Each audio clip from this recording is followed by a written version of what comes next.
Bonjour, bonjour les amis astrophiles. Je vous retrouve avec plaisir pour ce temps de partage concernant cet axe où vont se dérouler les éclipses. Et je souhaitais vous apporter des éléments qui pourraient vous accompagner pendant cette période qui est particulièrement riche, dense et qui va former en quelque sorte une voie hein, pendant 6 mois qui va être particulièrement et qui va nous impacter particulièrement. Donc c'est cet axe et les éclipses nous enseignent sur la nécessité d'être cohérent, hein. Le nœud nord est en Poisson, donc axe Poisson Vierge. Vous savez combien le temps des éclipses, pour ceux qui s'intéressent à l'astrologie, peut être important, mais même quand on connaît moins l'astrologie, hein, on entend et on sait, et depuis, je dirais, le temps des temps, hein, que la période des éclipses est importante, hein. Donc, il s'agit en effet d'incarner ici, avec cet axe Poisson Vierge, ce à quoi nous aspirons profondément. Saturne, qui fait son retour donc le 1er septembre dans le signe des Poissons pour quelques mois, puis reviendra, comme vous le savez, donc le 14 février en Bélier, Saturne-Neptune, son conjoint. Donc nous avons ici véritablement un enseignement hein, à tirer de cette saison hein, et de ces saisons, de cette période des éclipses dans cet axe Poisson-Vierge. Donc c'est incarner en quelque sorte ce à quoi nous aspirons profondément. Et c'est le quotidien qui nous apporte les indices de ce qui n'est pas en cohérence avec ce à quoi l'on aspire. Donc c'est véritablement un travail de mise en cohérence qui est attendu ici et qui nous est proposé. Nous sommes invités à faire ce travail, réaliser ce travail de mise en cohérence. Il faut se comporter concrètement, Saturne, Neptune, selon ce à quoi l'on aspire.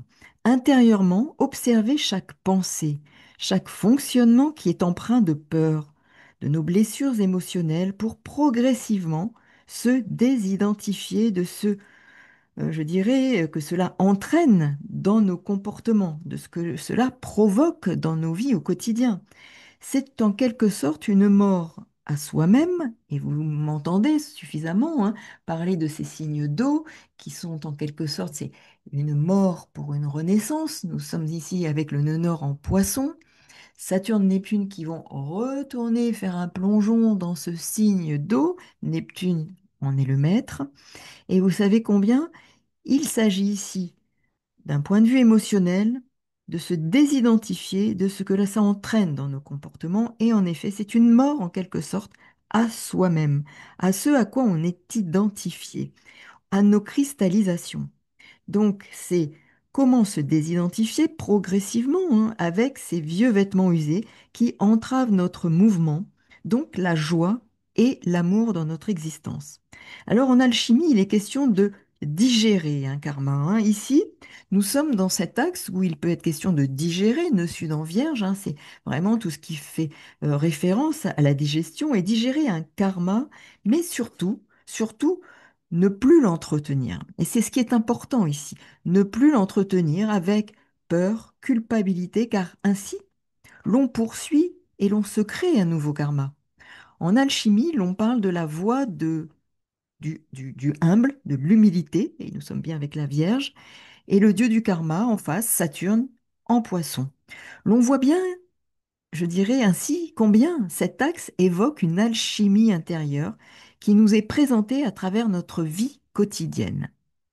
Il est bien question d'une fenêtre, d'un portail énergétique de sauvetage, Poisson, Vierge, qui nous indique que les culpabilités, les peurs de manquer de ceci ou de cela sont à identifier car ce sont des boulets. Si nous les identifions clairement, ce sera l'opportunité de progresser, d'opérer progressivement, en tout cas un détachement, et d'abandonner, je dirais, oui, ce passé de laisser mourir ce passé pour s'engager vers une nouvelle voie, une nouvelle direction, de nouvelles initiatives et surtout Saturne-Neptune en bélier à partir du 20 février. Donc c'est en quelque sorte Nourrir une plus grande confiance, la joie, et non pas se projeter, mais vivre véritablement en remerciant d'être déjà en contact avec ce à quoi vous aspirez. C'est important, ce n'est pas de se projeter, mais de le vivre véritablement, de le ressentir. Il est question de ressentir ces émotions. Ce à quoi vous aspirez profondément. En physique quantique, l'on parle de fonction d'onde. L'essence est vibratoire, une onde est une information, la vibration véhicule une information.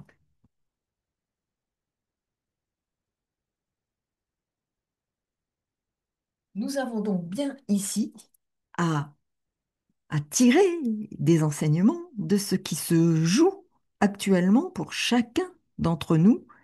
Et si vous savez observer non seulement le ciel, mais ce que nous propose et nous invite à comprendre le ciel et ses astres, ses configurations, vous aurez des éléments pour nourrir ce travail qui va et qui déjà est présent, mais qui va être davantage puissant à partir de ce début septembre et avec cette éclipse du 7 septembre. Et là, j'y reviendrai dans l'interprétation plus particulièrement de ce moment de l'éclipse.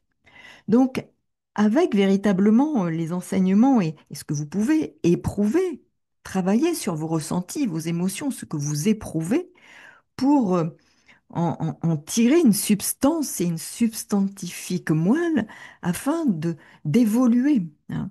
Donc plus vous serez dans cet état-là intérieurement, d'être en connexion véritablement avec une joie, avec des émotions puissantes, mais je dirais davantage positives et non pas des tristesses, des culpabilités, des peurs, vous serez en cohérence avec cette cohérence vibratoire de l'univers. Et nous sommes véritablement là dans cette dimension quantique. Donc il est important d'incarner cette cohérence, même si nous avons à être vigilants au quotidien par rapport à ce à quoi nous sommes habitués. Soyons vigilants à nos habitudes, aux autoroutes, je dirais, émotionnelles et de pensée qui se sont inscrites, je dirais, dans nos cerveaux à travers le temps. Et on sait bien que les neurosciences nous invitent à justement à interroger ces autoroutes qui nous engagent toujours sur la même voie avec une facilité. Et alors là, il s'agira de prendre les chemins de traverse qu'on n'a pas l'habitude de prendre. Et donc de vraiment de rompre, en tout cas de travailler à la rupture avec ces habitudes, ces routines de pensée négatives, ces anxiétés, ces angoisses. Et vous voyez, comme l'axe Vierge-Poisson est activé, donc les 6 mois à venir sont inscrits dans un portail énergétique d'aide et de soutien à ce travail de mise en cohérence avec l'essence vibratoire la plus élevée de l'univers. Là, quelque part, il s'agit bien d'une correction dans le quotidien et à travers des comportements très concrets, des habitudes, des routines, des angoisses, de débusquer tout ce petit monde pour s'en désolidariser. Ainsi, il n'y a plus de delta entre ce à quoi vous aspirez dans le quotidien et ce que vous vivez intérieurement. Déjà vivre intérieurement les émotions. Donc c'est un véritable déconditionnement qui, en effet, nous permet progressivement d'enrichir et de nourrir les émotions de ce à quoi vous aspirez, c'est-à-dire les images, les pensées doivent être associées à un ressenti émotionnel intérieur. Il faut faire comme quelque chose, une forme de syncrétisme, d'une globalité, quelque chose d'holistique, c'est-à-dire les images, les pensées, mais nourries de l'intérieur par des émotions en adéquation, en cohérence avec ce à quoi vous aspirez.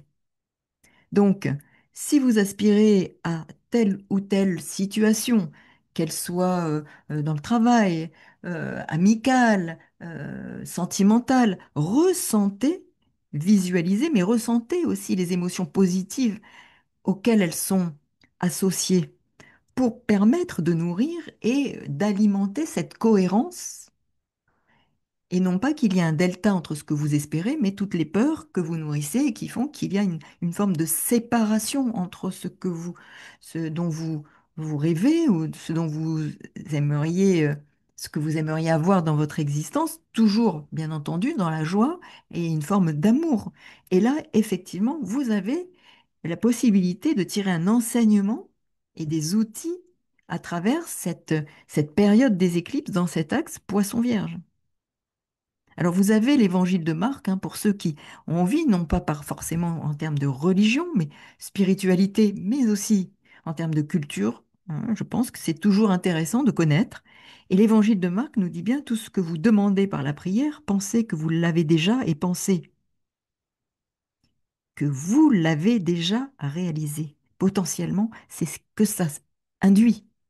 Donc, là, véritablement, par ailleurs, entre en Lion et Mercure en Lion, c'est en effet aussi, pendant cette période-là, tout au début en tout cas, avoir une vision claire et le Soleil en Vierge, aller vers une vision claire, vers ce vers quoi vous voulez vous diriger, grâce à ce nœud nord qui est en quelque sorte une boussole. Nœud nord nous indique le nord en Poisson, et que l'intuition est aussi un bon guide pour guider en effet et accompagner votre travail. L'intuition est le terreau de la germination de, et c'est en fait une phrase d'Einstein. L'intuition est le terreau de la germination. Et Einstein était neptunien. Il avait une dominante neptunienne. Et vous voyez ici, Neptune, retour en Poisson, nœud nord en Poisson. Je crois qu'il y a des éléments dont on peut se saisir pour accompagner ce cheminement. Voilà, je voulais vous apporter ces éléments pour accompagner votre travail pendant cette période des éclipses, qui va commencer là de façon vraiment significative et pour les 6 mois à venir. Donc, je reviendrai sur l'interprétation du thème de la prochaine pleine lune, donc du 7 septembre, dans la période des éclipses et lune, donc en Poisson, donc soleil en Vierge, opposition puisque c'est une pleine lune et éclipse totale lunaire. À très bientôt. Si vous souhaitez en savoir plus pour ce que ça peut signifier pour vous, cette période des éclipses et sur les 6 mois à venir, n'hésitez pas. Donc, vous avez sous la vidéo dans la barre de description mon adresse mail ou me contacter. Merci encore pour tous vos messages, vos encouragements, les pouces pour que cette vidéo puisse bénéficier à d'autres et être diffusée plus largement. Merci encore. Très bonne journée. À bientôt. Au revoir.